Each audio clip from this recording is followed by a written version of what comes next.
Well, hello, I'm Nathan Judah from Molyneux. I'm delighted to be joined by a self-isolating Mr. Joe Edwards. Joe, you were role reversal for a change. You got to watch him on the box tonight. What did you make of it? 1-1 in the end. Nothing more than Wolves deserved, was it?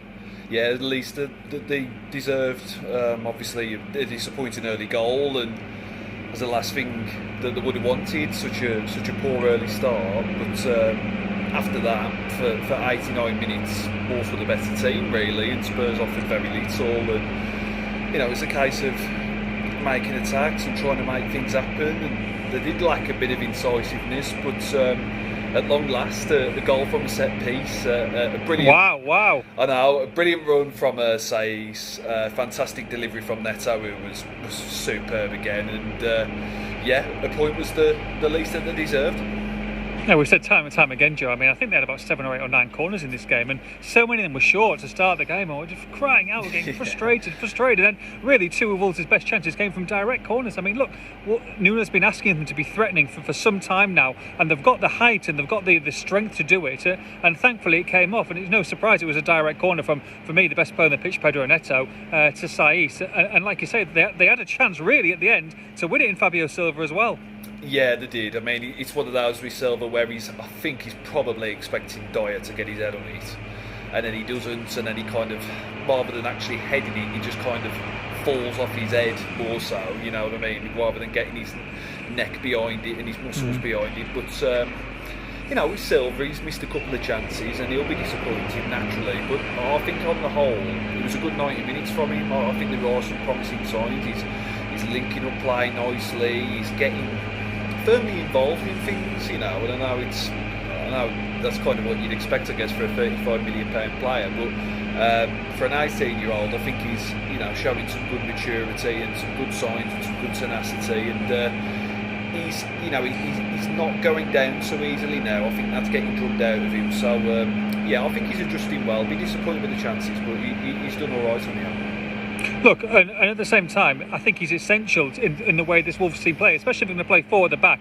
But you look at Neto, you look at Podenza, who are probably 2 of the most threatening players tonight on the pitch. Yeah. They need someone ahead of them playing, I think. It allows them to get into those pockets, get into those spaces, make runs and take shots. When you saw Neto and Podenza up top on their own, really, I know with Otasawi as a false 9 against Burnley, they were non-existent, really. This is what you want to do, and Fabio Silva allows them to play their natural game. Yeah, it allows them to take up their positions that you want them to be in, cutting in from the channels, or Podenza really just doing whatever he likes, to be honest. Obviously, Neto likes to come in off the left, but Podenza just goes wherever he wants. So I thought they did well. I thought most players did well in a Wolves shirt, to be honest. I thought Semedo was probably, he had his moments again where he looked a little bit shaky, but come the end of the 90 minutes, I think he was pretty steady. I mean, he wasn't asked too many questions, but I thought going forward he did all right. The midfielders grew into it. The one that really was I think disappointing was Traore, and he's coming into the side. You're expecting him to chip in with goals and assists, and the way it goes on, and I think Davies did a job on him, to be honest, and he's a bit of a frustrating one, isn't he, at the moment? I mean, obviously Nuno says he's not quite 100%, but I think it's fair to expect more from him, given the natural attributes that he's got. Yeah, and at the same time, I mean, like I say, I think the midfield did better, but Spurs invited pressure on them. I don't think Spurs had a shot on target until after the first 20 minutes, and they just defended. So it allowed the likes of Neves and Moutinho to get into the game, I think, because when they did break Spurs at the start of the game, they looked very, very dangerous. Look, it was a terrible start. We'll go back to the start of the game, but the first minute to concede a goal. You've seen the replay more than me. What do you make of it? Was Patricio at fault? Was it a bit unlucky? Was he unsighted? Was it just a great shot? I think Patricio should be doing better, and the goalkeepers union might disagree. But Saïs stuck out a bit of a leg, and my first inkling was deflection. Got to have been a deflection. I've watched the replay back about 5 or 6 times, and I don't see a deflection, and if there is one, it's very, very slight. It's not altered the course of the ball, and it's ended up going very central.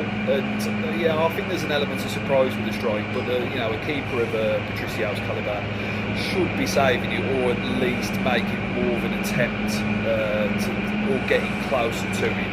I think that's what he'll look at and be disappointed. I think, otherwise he's had a very quiet night. He's had very little else to do. He had that one straight at him from Reguilon, but other than that, nothing to do. So I think he'll come away.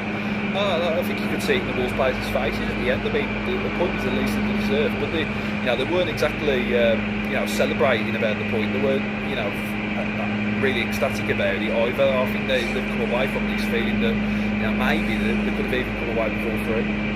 Yeah, and look, they're still missing plenty of players. Willy Bolly obviously not in the squad tonight, injured. Leander Dendoncker not injured. Raul Jimenez was watching from the stands or from the executive box, which is great to see. Yeah. Along with Johnny, so they're missing some key players here tonight. So they can take encouragement from that, and of course a big response after that Burnley disaster.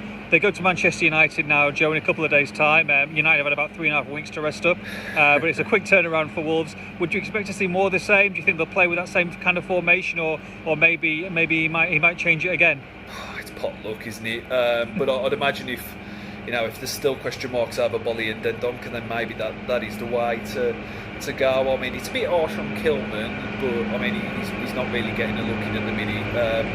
There's not really anybody on that bench at the moment now that you'd say, maybe come in for United, to be honest. I think it's pretty much horses for courses, and I probably would lean towards the back four again. I mean, there was... I was say, would the only change if all these players were still not fit, would it be to maybe go back into a back three and take Traore out of there and play Neto and Podence with Silva up top and put Traore on the bench? Or is that the only real option they would have? Maybe, but I mean, Marcel's come off with a knock, and is he one that's going to be going into United with?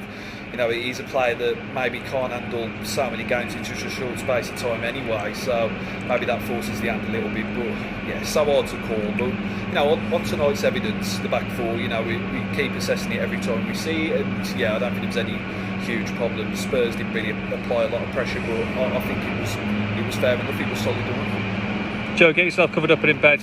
Wolves 1, Spurs 1. For all the post-match reaction, make sure you log on to expressandStar.com.